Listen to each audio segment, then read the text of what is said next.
tom ukážeme, ako si po otvorení programu GIMP do ňoho nahráme fotografiu, respektíve otvoríme fotografiu.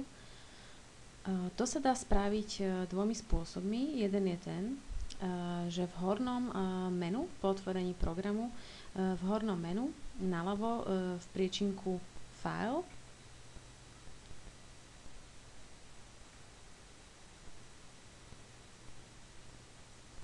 pod označením Open nájdeme danú fotografiu na umiestnení v našom počítači. Umiestnenie vidíme v tejto ľavej časti. Buď to máme na pracovnej ploche, alebo niekde v počítači. Po označení fotografie stlačíme jednoducho otvoriť.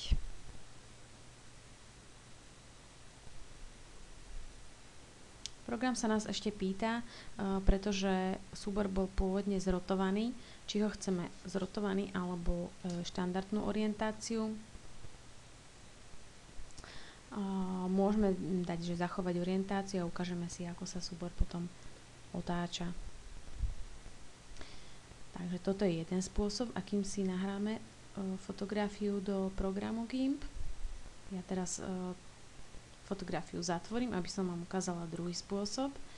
A ten je, že jednoducho fotografiu skopírujeme na svoju pracovnú plochu a tu za pomoci myši presunieme na plochu programu. Opäť sa nás opýtalo ohľadom orientácie obrázku, takže dávame zachovať orientáciu a fotografiu máme opäť v programe.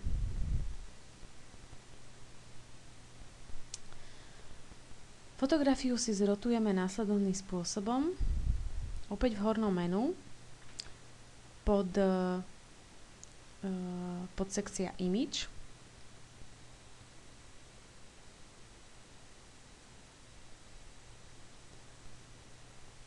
V časti Transform si nájdeme Rotate.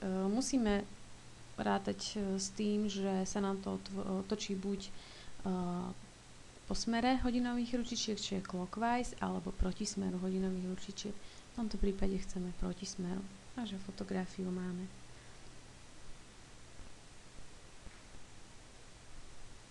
Máme otočenú.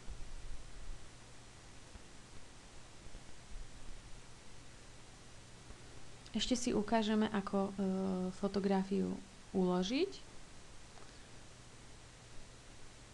Tu je maličký problém ten, že pokiaľ dáme iba jednoducho Save, tak sa nám fotografia uloží v súbore XCF, ktorý je gimpovský, gimpovská prípona. Neotvoríme to skoro v žiadnom inom programe. Takže na spoľahlivé uloženie obrázku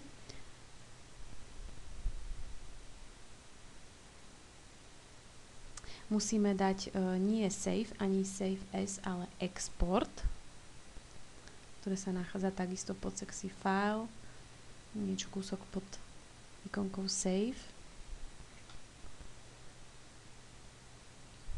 A v tomto okne môžeme zadať názov súboru, zadáme si ako nový názov, aby sa nám pôvodný nezmazal, a takisto vyberieme príponu súboru v spodnom menu. Po rozkliknutí máme rôzne možnosti, môžeme si vybrať. My používame najčastejšie JPEG, takže dáme export do JPEG a následne export. Ešte sa nás opýta v tomto okne na kvalitu obrázku. Tu dávame väčšinou 100% a potom stlačíme iba exportovať. A obrázok je uložený. Pôvodný môžeme teda zatvoriť bez uloženia, keďže sme si otočený uložili do počítača pred chvíľou.